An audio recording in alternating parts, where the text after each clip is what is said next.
अस्सलाम वालेकुम। Voice of America से मैं हूं खालिद हमीद और प्रोग्राम है खबरों से आगे। नाजरीन, इसराइल हमास के दरमियान शुरू होने वाला हालिया तनाज़ा अपना दूसरा हफ्ता मुकम्मल करके तीसरे हफ्ते में दाखिल हो गया है। अमरीकी और दीगर मुल्कों के रहनुमा खित्ते के तूफानी दौरे कर रहे हैं। कोशिश यह है कि जंग को खित्ते के दूसरे मुल्कों में फैलने से रोका जाए, लेकिन दिफाई हल्के ये सवाल कर रहे हैं कि 7 अक्टूबर को हमास के इसराइल पर अचानक हमले के पीछे किसका दिमाग कार फरमा था। रॉयटर्स की एक रिपोर्ट में हमास के करीबी ज़राए के हवाले से कहा गया है कि इसराइल पर हमले की मनसूबाबंदी के पीछे 2 दिमाग काम कर रहे थे, लेकिन मास्टरमाइंड एक ही था। रॉयटर्स की रिपोर्ट के मुताबिक कस्साम ब्रिगेड के सरबराह के तौर पर मोहम्मद दाइफ और गजा में हमास के सरबराह याहिया सिनवार ने मिलकर इस मंसूबे पर काम किया था, लेकिन यह वाज़ेह है कि मास्टरमाइंड कौन था। फलस्तीनी अस्करी तंजीम हमास की जानिब से गुज़श्ता हफ्ता किए गए हमले को इसराइल अपना 9/11 करार दे रहा है, जबकि इस कार्रवाई के मास्टरमाइंड और फलस्तीनी अस्करी लीडर मोहम्मद दाइफ के हवाले से कहा जा रहा है कि उन्होंने इसे तूफानुल अक्सा का नाम दिया है। अब आप सोचते होंगे कि ये मोहम्मद दाइफ या मोहम्मद दैफ कौन है। रॉयटर्स और दीगर खबरसां इदारों की रिपोर्ट्स के मुताबिक मोहम्मद दाइफ हमास के Askari wing Izzuddin Qassam brigade के सरबराह हैं, जिन पर इसराइल ने मुतादिद कातलाना हमले किए। उन पर हालिया कातलाना हमला सन 2021 में हुआ था। वो इसराइल के कातलाना हमलों में एक आंख और एक टांग से महरूम हो चुके हैं। हमास के ज़राए के मुताबिक मोहम्मद दाइफ 1989 में इसराइल के हाथों गिरफ्तार हुए और 16 माह तक कैद में रहे। साल सन 2014 में इसराइल के एक हमले में मोहम्मद दाइफ की बीवी, 7 माह का बेटा और 3 बरस की बेटी हलाक हो गए थे।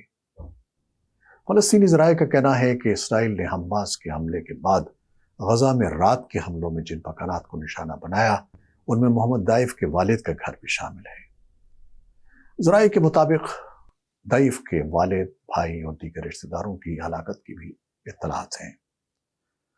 मोहम्मद दाइफ बहुत कम पैगाम जारी करते हैं और आज तक वो कभी मंजर आम पर नहीं आए। ख्याल ये है कि मोहम्मद दाइफ गजा में हमास की बनाई गई सुरंगों में कहीं मुकीम है, लेकिन उनके ठिकाने के बारे में दुरुस्त अंदाजा लगाना मुश्किल है। मोहम्मद दाइफ का असल नाम मोहम्मद मसरी है। वो 1965 में खान यूनुस के पनागुज़ीन कैंप में पैदा हुए, जो 1948 की अरब इसराइल जंग के बाद कायम किया गया था। दाइफ ने गजा की इस्लामी यूनिवर्सिटी से साइंस की डिग्री हासिल की थी। वो स्टेज पर कॉमेडी भी करते रहे हैं। उन्होंने 1987 में फ़लस्तीनियों की दूसरी मुज़ाहमत या इंतिफादा के दौरान हमास की तश्कील के बाद उसमें शमूलियत इख्तियार की और तभी मोहम्मद दाइफ का नाम इख्तियार किया। इस अरबी लफ्ज़ का मतलब है मेहमान। दाइफ ने हमास में तेजी से तरक्की की। उन्होंने गजा में सुरंगों का जाल बिछाया और बम बनाने की महारत भी हासिल की।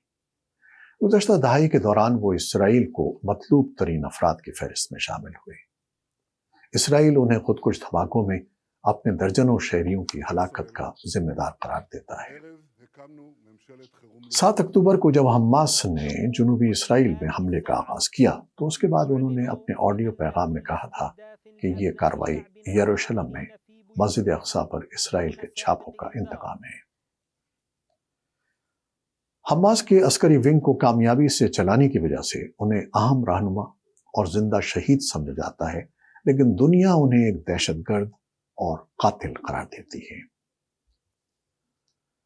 इसराइल पर हमला करने वाली अस्करी तंजीम हमास कैसे कायम हुई? हमास के हमले का मास्टरमाइंड कौन था? शायद इस बारे में तवील अरसे तक कयास आराइयां जारी रहें, लेकिन अब बात करते हैं कि इसराइल पर हमला करने वाली अस्करी तंजीम हमास की, जो एक बार फिर आलमी खबरों और तज्जियों का मरकज बन गई है। हमास के क़याम और गजा में उसके कंट्रोल को समझने के लिए गजा की पट्टी के तारीखी पस मंजर को समझना जरूरी है। हमास की تشکیل کی تاریخ بنیادی طور پر غزہ کی پٹی سے جڑی ہے۔ اسرائیل اور مصر کے درمیان غزہ کا 40 کلومیٹر طویل اور 10 کلومیٹر چوڑائی رکھنے والا علاقہ غزہ اسٹرپ یا غزہ کی پٹی کہلاتا ہے۔ سن 1948 کی جنگ اور ارد گرد کے علاقوں میں اسرائیل کے قیام سے قبل یہ علاقہ برطانیہ کے فلسطین مینڈیٹ کا حصہ تھا۔ پہلی عالمی جنگ تک فلسطین کا علاقہ سلطنت عثمانیہ میں شامل تھا۔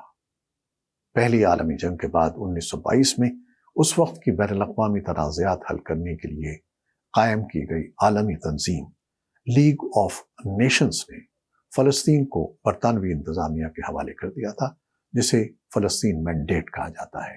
غزہ بھی اس میں شامل تھا۔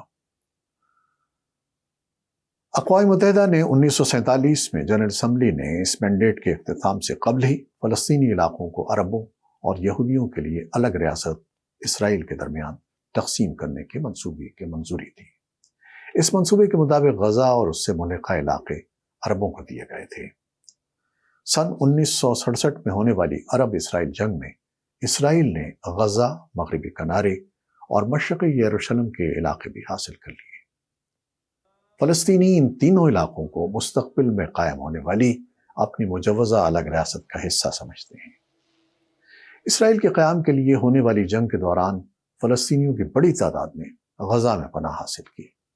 ان پناہ گزین خاندانوں کی آبادی بڑھ کر ایک اندازے کے مطابق 17 لاکھ سے زائد ہو گئی ہے، جبکہ غزہ کی مجموعی آبادی لگ بھگ 21 لاکھ ہے۔ غزہ میں 1987 میں پہلی مزاحمتی تحریک اٹھی، جسے انتفاضہ کہا جاتا ہے۔ اسی برس حماس قائم ہوئی، جو بعد ازاں فلسطین کے ان علاقوں میں پھیل گئی جو اسرائیل کے زیر کنٹرول ہیں۔ حماس یا اسلامی مزاحمتی تحریک کو شیعہ اکثریتی ملک ایران کی مدد حاصل رہی ہے، جبکہ نظریاتی طور پر یہ اخوان المسلمون کی پیروکار ہے، جو 1920 کی دہائی میں مصر میں قائم ہوئی تھی۔ حماس تنظیم اسرائیل کی ریاست کو تسلیم نہیں کرتی اور 1990 کی دہائی میں پی ایل او اور اسرائیل کے درمیان ہونے والے اوسلو معاہدے کی بھی مخالف ہے۔ غزہ کا کنٹرول حماس کے پاس جانے کے بعد اسرائیل کے ساتھ اس کا متعدد بار تصادم ہو چکا ہے۔ حماس اسرائیل کے خلاف اپنی عسکری کارروائیوں کو اسرائیلی قبضے کے خلاف مزاحمت کا نام دیتی ہے۔